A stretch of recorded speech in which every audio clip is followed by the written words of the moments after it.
Caballero García y Coronado Salazar, declarar a Ollanta Moisés Humalatazo, Nadine Heredia Alarcón e Ilan Paul Heredia Alarcón coautores del delito de lavado de activos agravado, tipificado en el artículo 1 y 3, literal B, de la Ley 27.765 en agravio del Estado peruano. Hola amigos, sean bienvenidos a su canal de Te lo voy contando.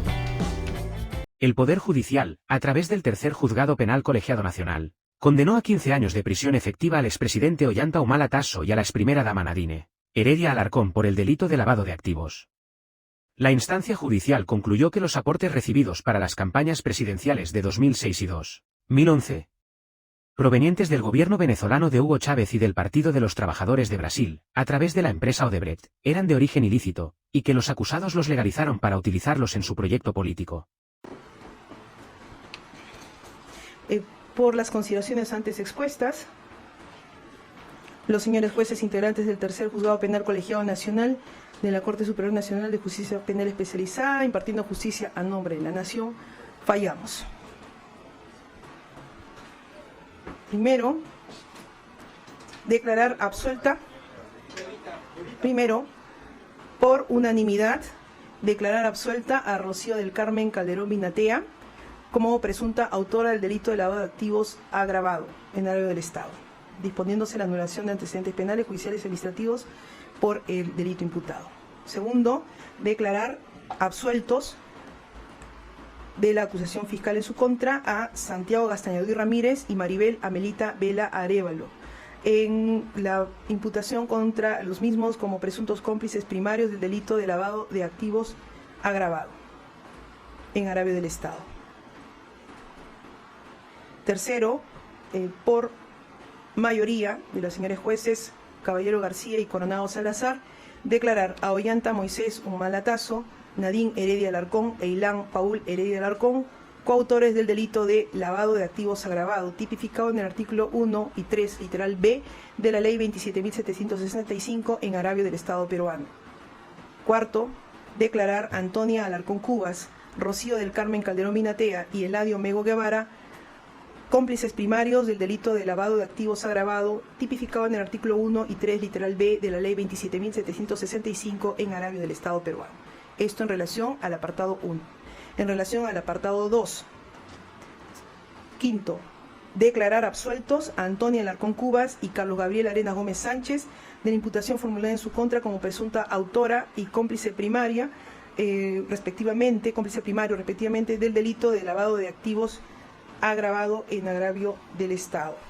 Sexto, declarar a Ollanta Moisés Humalatazo, Nadine Heredia Alarcón, Ilan Paul Heredia Alarcón y Mario Julio Torres Aliaga, coautores del delito de lavado de activos agravado en agravio del Estado peruano. Delito tipificado en el artículo 1 y 3, literal B, de la Ley 27.765. En relación a los hechos comprendidos en el apartado 3, séptimo, declarar absueltos a Nadine Heredia Alarcón y Rocío del Carmen Calderón Binatea en la imputación en su contra como coautoras del delito de lavado de activos agravado en agravio del Estado, correspondiendo a la anulación de antecedentes respecto a este delito. Octavo, en relación a las penas, vamos a decir global, por favor, por mayoría de las señoras jueces Caballero García y Coronado Salazar, imponer las siguientes penas: al señor Ollanta Moisés Humalatazo la pena de 15 años de pena privativa de libertad efectiva, la misma que debe ser ejecutada de manera provisional de conformidad al artículo 402.2 del Código Procesal Penal. Condena en la que deberá considerarse para su cómputo el periodo de tiempo que fue privado de su libertad ocurrida desde el 14 de abril de 2017 hasta el 30 de enero del 2018. 8 meses y 16 días, debiendo ser cumplida en establecimiento penitenciario que el INPE designe, debiendo, asimismo, teniendo en cuenta su presentación a la audiencia el día de la fecha, debe retomarse el cómputo de privación respectiva, el cual vencerá el 28 de julio de 2039, disponiéndose la inmediata ejecución del mandato judicial por parte de la Policía Judicial. Asimismo, a la pena de 730 días multa, que a razón de la suma de 130 soles por día multa equivale al monto de 94.900 soles que deberá abonar a favor del Tesoro Público en el plazo legal establecido del artículo 44. A Nadine Heredia Alarcón, ya casi por unanimidad, la pena conjunta de 15 años de pena privativa de libertad, la misma que debe ser ejecutada de manera provisional, de conformidad al artículo 402.2 del Código Procesal Penal, condena en la que deberá considerarse para su cómputo el periodo de tiempo que fue privada de su libertad, ocurrida desde el 14 de abril de 2017 hasta el 30 de enero del 2018, 8 meses y 16 días, debiendo ser cumplida en establecimiento penitenciario que el INPE designe, disponiéndose la emisión de órdenes de captura en su contra a fin que sea ubicada y puesta a disposición del juzgado para el cumplimiento de la condena impuesta. Y la pena de 730 días multa, que a razón de la suma de 7 soles con 74 céntimos por día multa equivale al monto de 5.418 soles que deberá abonar a favor del Tesoro Público en el plazo legal establecido en el artículo 44 del Código Penal. A Ilan Paul Heredia Alarcón, la pena de 12 años de pena privativa de libertad, la misma que debe ser ejecutada de manera provisional de conformidad al artículo 402.2 del Código Procesal Penal, debiendo ser cumplida en el establecimiento penitenciario que el INPE designe y habiéndose presentado a la audiencia judicial, la sanción penal referida debe ejecutarse desde el día de la fecha, 15 de abril de 2025. Muy bien. Ya. En este caso, entonces, corregimos, disponiéndose la emisión de las órdenes de captura en su contra a fin que sea ubicado y puesto a disposición del juzgado para el cumplimiento de la condena. Y 730 días multa, que a razón de la suma de 7 soles con 75 céntimos por día multa, equivale a 5.657 soles con 50 céntimos que deberá abonar a favor del Tesoro Público. A Antonia Alarcón Cubas, Rocío del Carmen Calderón Binatea y Eladio Mego Guevara, y es nuestra consideración, 5 años de pena privativa de libertad, para cada uno, suspendida en su ejecución por el plazo de 4 años, sujeto a las reglas de conducta como son la prohibición de ausentarse del lugar de su residencia sin previa autorización judicial, comparecer cada 60 días al local del juzgado encargado de la ejecución de la sentencia a fin de informar y justificar actividades verificándose mediante el control biométrico y reparar el daño ocasionado a la parte agravida a través del pago de la reparación civil establecida en la sentencia. Lo anterior con el apercibimiento en caso de incumplimiento de las reglas de conducta se proceda conforme al artículo 59 del Código Penal y 365 días multa para cada uno, que a razón de 7 soles con 75 soles por día multa, respectivamente equivale al monto de 2.828 soles con 75 céntimos que deberá abonarse a favor del Tesoro Público. Y a Mario Julio Torres Aliaga,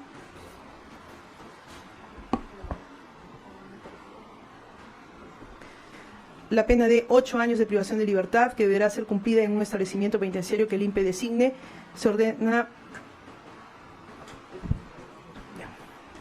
que de la misma manera que en los casos anteriores debe efectivizarse el cómputo a partir de la fecha, con la precisión en todo caso al día de la sentencia de la fecha de vencimiento de la misma. Y a 365 días multa,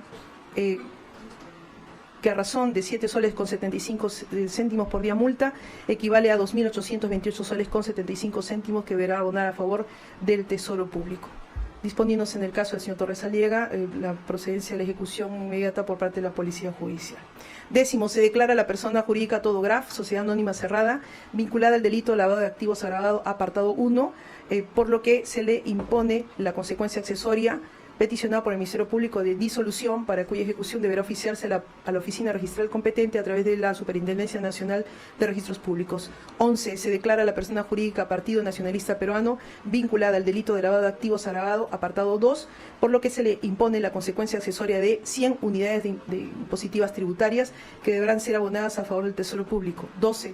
Se impone, hay consecuencia accesoria de comiso extensa, que en todo caso igual la daremos lectura en el momento de la sentencia en relación a diversas partes condenadas.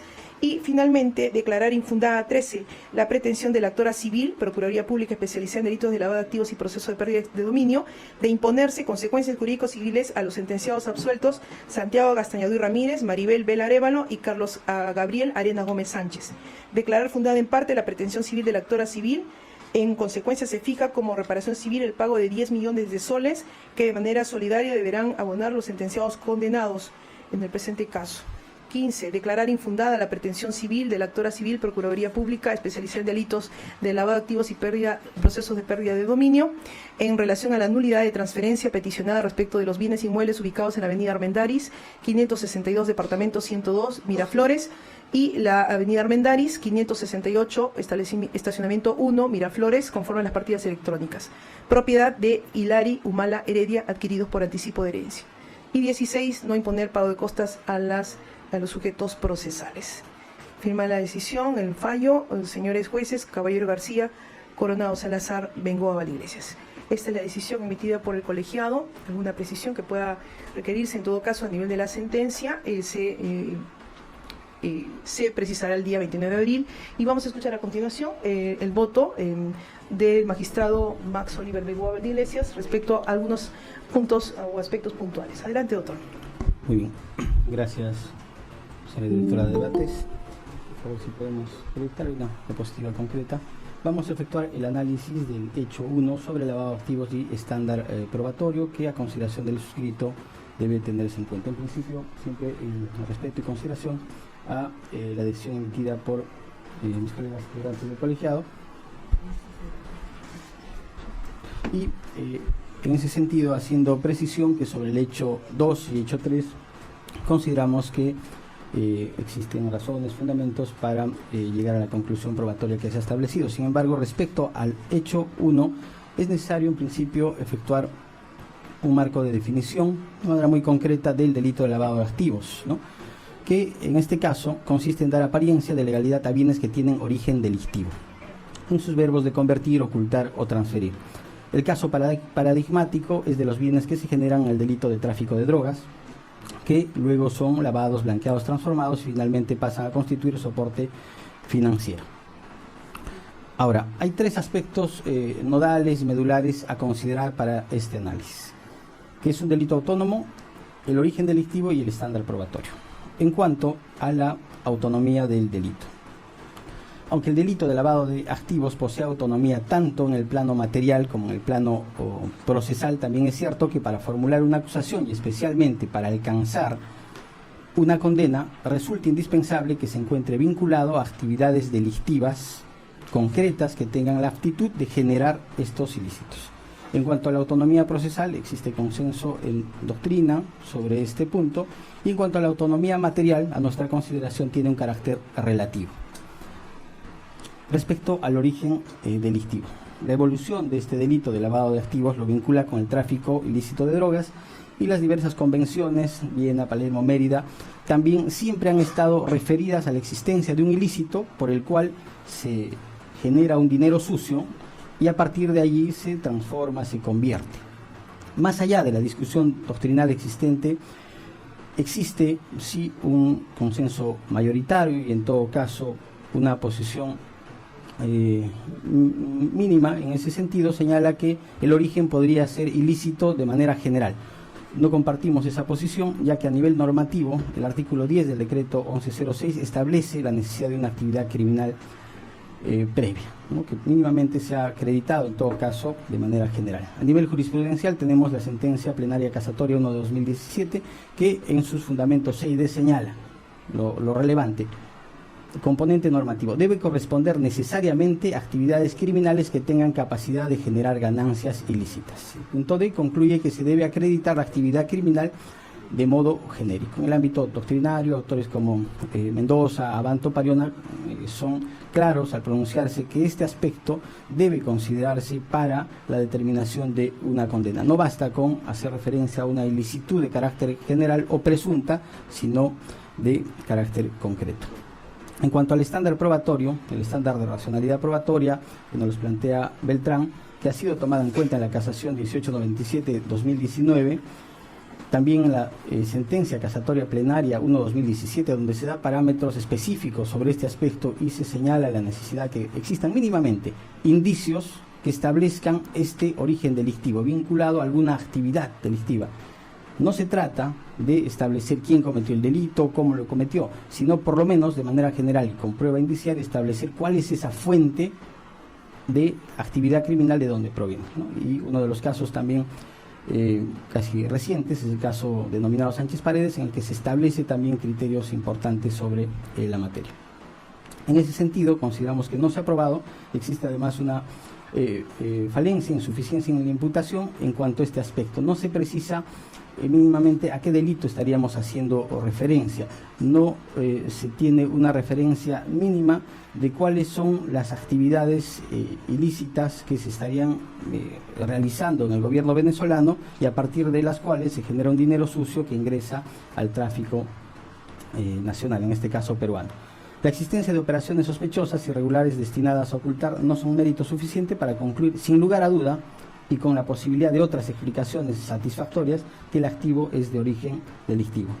Se desconoce, en conclusión, cuál es el origen de este dinero maculado. Y, en todo caso, podría existir algún tipo de ilicitud general, podría ser administrativa, civil, etcétera, pero no concretamente vinculado a un aspecto penal. Haciendo ya un análisis del caso concreto, nos formulamos el siguiente problema. Está acreditado con prueba directa, indiciaria, suficiente y racional que el dinero presuntamente recibido de funcionarios venezolanos para financiar la campaña 2006 tiene como fuente un hecho delictivo específico. La hipótesis fiscal es que los imputados Heredia y Ollantumala recibieron dinero de Venezuela el año 2006 por intermedio de operadores como Julio López y Birly Torres, bajo cobertura diplomática, valijas, utilizando mecanismos como la empresa Todograph, contratos simulados, que han sido ampliamente explicados y sobre los cuales sí, consideramos que existen irregularidades. Es evidente que han habido conductas por las cuales se ha buscado evitar el conocimiento del origen del dinero. No obstante, debemos hacer las siguientes precisiones. Existen estos indicios cuando, por ejemplo, el testigo Ítalo Ponce refiere que vio mochilas con fajos de dólares que venían del extranjero. María Elena Llanos vincula a Julio López, Birly Torres con Ollantumala y Nadine Heredia.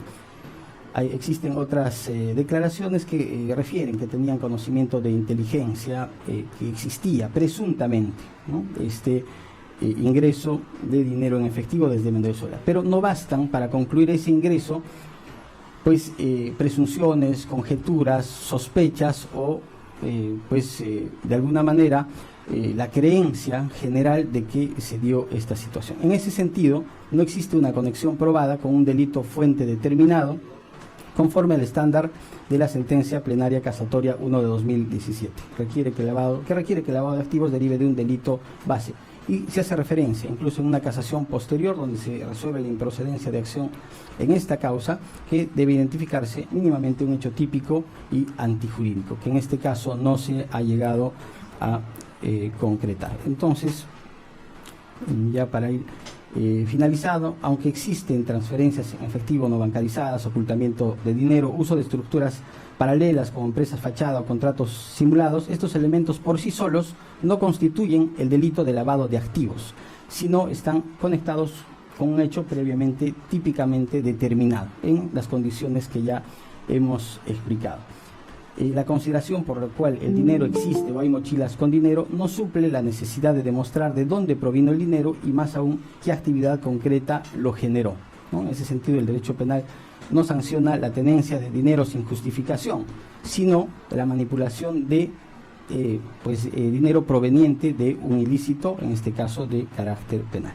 Como conclusión, no se ha llegado a acreditar este origen delictivo de dinero presuntamente entregado desde Venezuela, no se ha identificado ningún hecho típico y antijurídico con fuente generadora de activos. Los indicios de ocultamiento no permiten por sí solos fundar la subsunción típica de lavado de activos.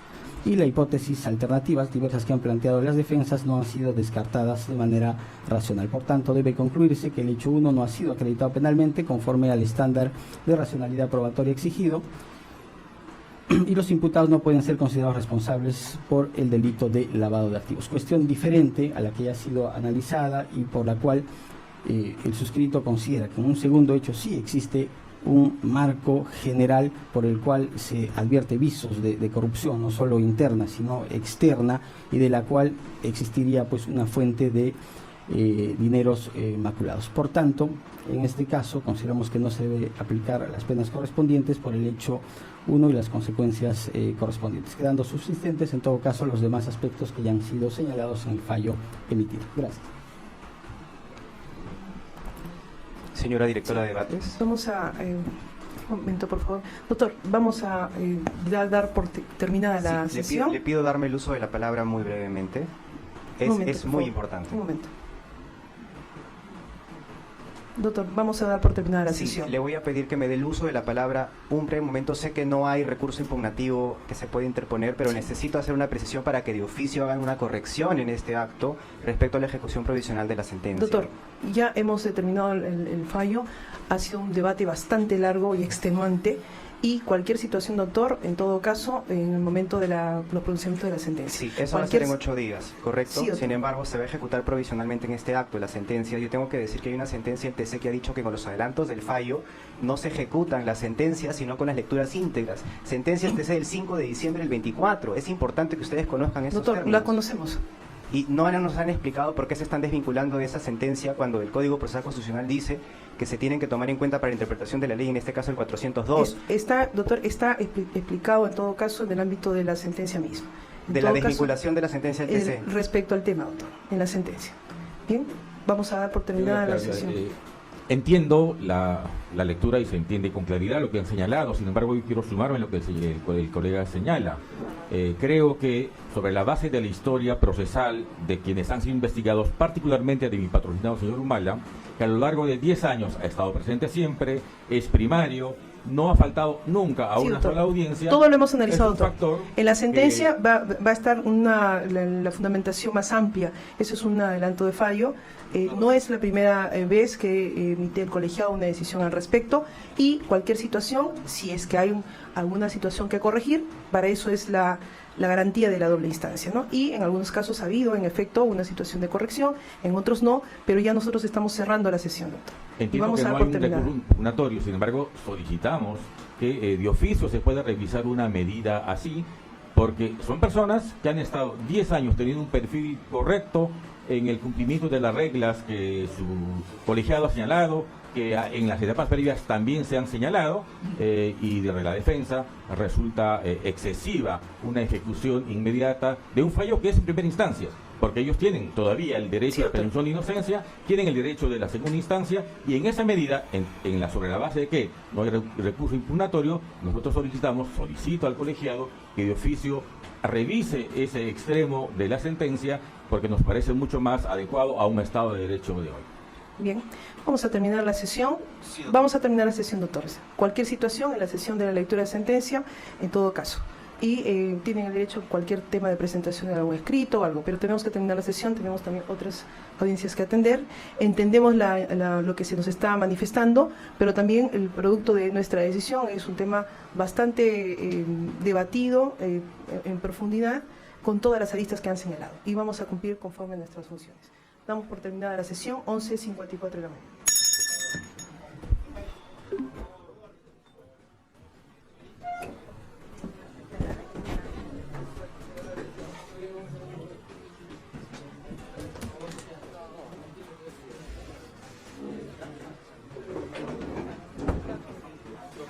Del día, siendo las 11, ya casi las 12, acaba de concluir pues el adelanto de fallo en el proceso iniciado por lavado de activos contra el expresidente de la República, Ollanta Humala, así como su esposa Nadine Heredia y otras 10 personas no procesadas y 2 empresas, una empresa y el Partido Nacionalista. 15 años de prisión se ha dictado para el exmandatario, así como para su esposa Nadine Heredia, y también se han precisado algunas absoluciones para algunos de los procesados. Hay que mencionar que en estos momentos la policía judicial está procediendo pues a ya detener al expresidente de la República. Esto pues porque en el adelanto de fallo se ha mencionado que la pena debe darse de manera previsional. ¿Esto qué significa? Que se tiene que hacer efectiva en este momento.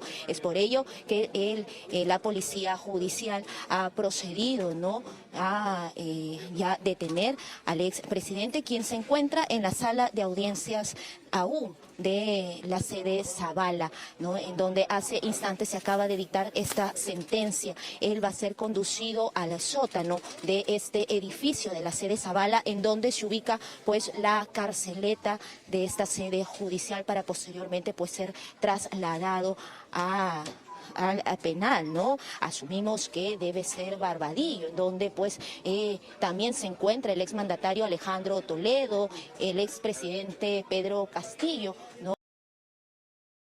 Tras conocerse la sentencia, la Cancillería informó que Nadine Heredia Alarcón ingresó a la Embajada de Brasil en Lima para solicitar asilo político. La noticia sorprendió a la opinión pública, especialmente cuando los periodistas comenzaron a indagar sobre el paradero de la exprimera dama.